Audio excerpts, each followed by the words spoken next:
bahwa akhirnya banyak yang tidak selesai, saya melihat bahwa sistem tender ini memang mempunyai peran yang besar.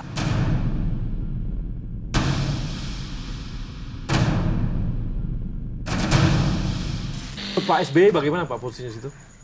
Saya kira beliau kan saya kira nggak tahu lah.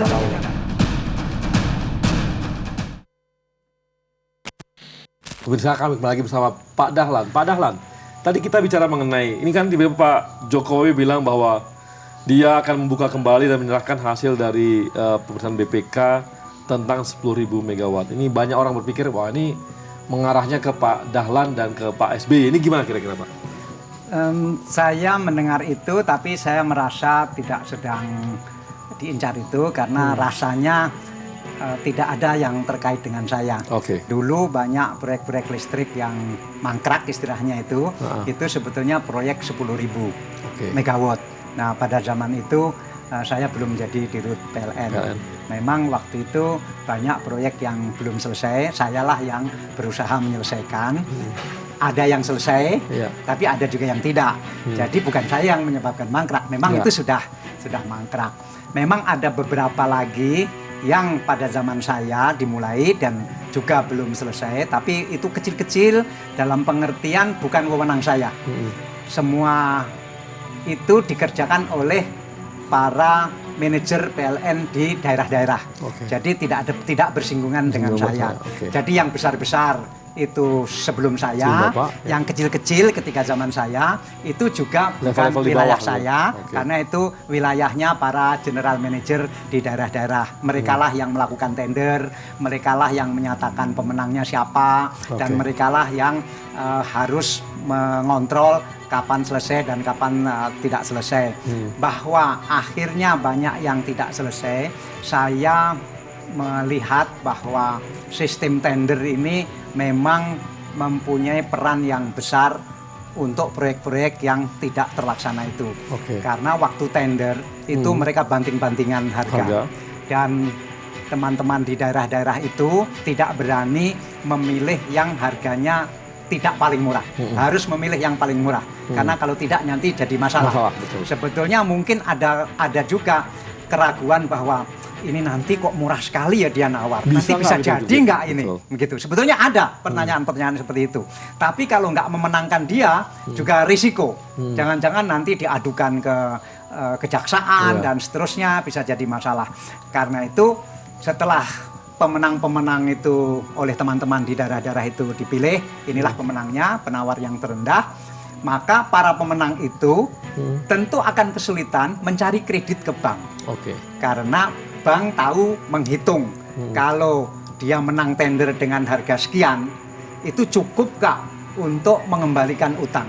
Nah disitulah persoalannya, banyak pengusaha yang kemudian tidak mampu cari pinjaman ke bank karena banknya merasa tidak visible, kemudian mereka tidak mengerjakan. Nah saya kira sebagian besar karena itu, bukan karena korupsi. Kalau ini yang di bawah-bawah yang kecil-kecil tadi.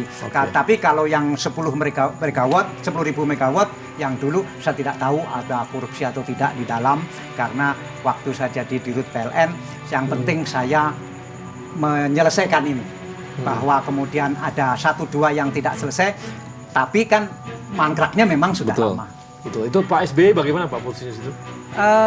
Saya kira beliau kan saya kira nggak tahu lah. Ini kan urusan teknis banget ya.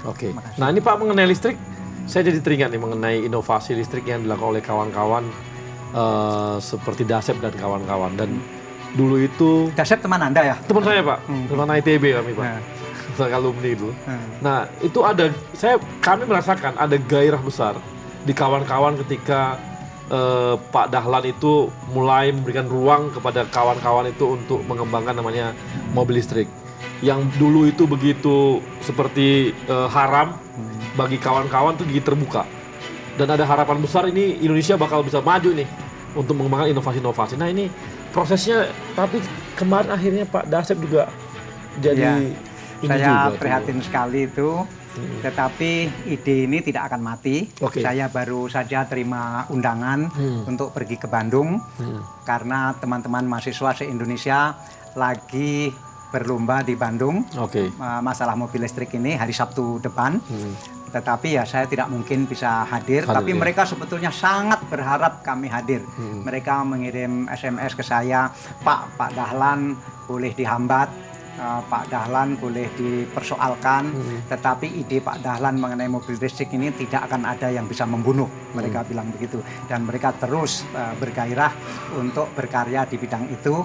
Ya saya menyesal sekali hari Sabtu ini tidak bisa hadir di Bandung karena saya tahanan kota.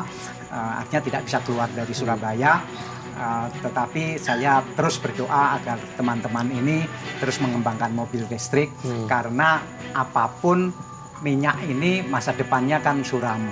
Semuanya harus beralih ke listrik. Ide mobil listrik ini tidak mati, bahwa terhambat iya. Betul. Bahwa mungkin nanti Indonesia akan kembali menjadi konsumen mobil listrik, mungkin iya. Tetapi ide itu sendiri tidak mati. Nah ini Pak, ada satu lagi yang juga menjadi tanda tanya, karena ini juga terungkap mengenai itu loh, mengenai pencetakan sawah itu loh Pak, yang Sang Hyang Sri katanya juga itu juga Bapak juga ini ya dikatakan ada sangkut paut di sana. Itu bagaimana Pak? Tapi kita akan bahas nanti setelah yang satu ini Pak. Pemirsa, kami kembali lagi yang setelah yang satu ini.